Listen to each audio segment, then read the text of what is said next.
Dun dun dun, Uncle Al here. And we've been killing it, so we're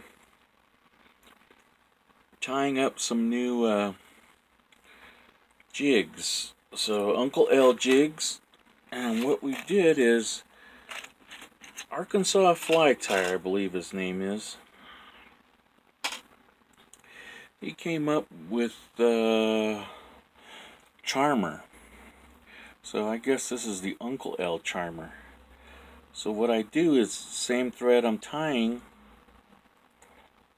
I just run a little piece off the back, and then that gives me a tail. So this usually works on the smaller jigs. So this is they're biting on the 1/64. So I'm tying up a bunch of these, got orange and purple. Alright, hit pause here, see if I can get set. So what's needed is a spring from a ballpoint pen, or if you can get springs. And I used to just cut it in threes, but I kept getting poked. So when you clip these, it leaves a sharp edge, and wear safety glasses because this metal goes flying everywhere. So on the 1/64 jig, I generally try to clip it right there and then tie it on. So your final product would be something like that. And I usually, after about the 100th one, you sort of figure out what works. Usually have a pair of needle nose, straighten it out a little bit. Again, side cutters and eye protections, highly recommended. Let's see how, yeah, see, goes flying. So you put your spring on, and then you put it into your vise, like so. And then, uh-oh, we're almost out of green. See if, oh, I need to get me a new. So then I just go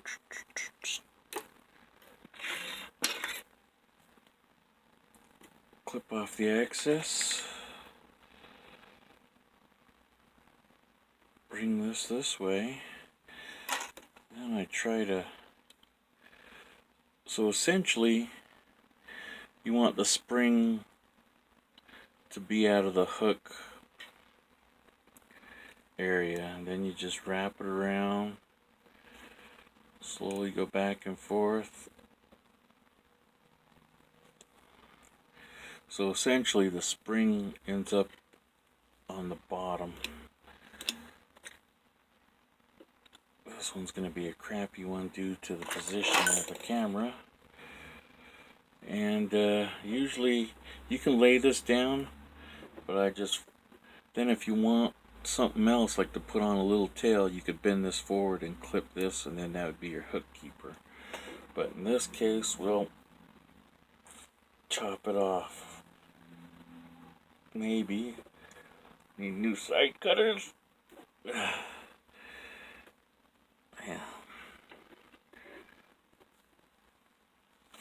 Nope. Nope. Dang. Ow! See, that went flying. Then you get your needle nose.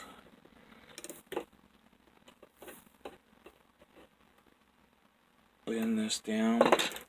And usually the tension of the thread, depending on what denier thread, I go with the highest denier because we're not trout fishing.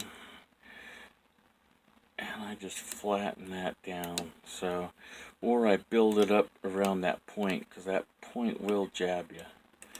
So you can slowly tie that down, or build it up, and then so it's a little bit smooth.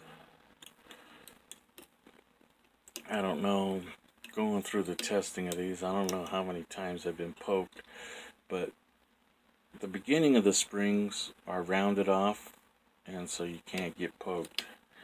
Oh, and you want the highest denier thread, and see what happened there. It just ripped through the thread because it's that sharp.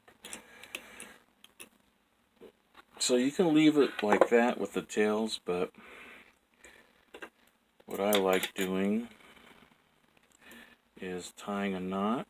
Whoops. I'll tie another one just to be safe. And then however you want your tail long, you make that loop and then it self twists. And then you come back through and you just wrap it. This one's going to be an ugly one, but oh well. So then it leaves you a little tail. So that's pretty much it. Finished tying it off, and you got the micro charmer 1/64. So that works pretty good because that little tail. And then if you go larger, I usually use the micro chenille, like on 1/16. Use a micro chenille or whatever tail you want. There's one with the micro chenille. The ultra or the micro, one of the two. And that usually works. Uncle L's out, but this, yeah.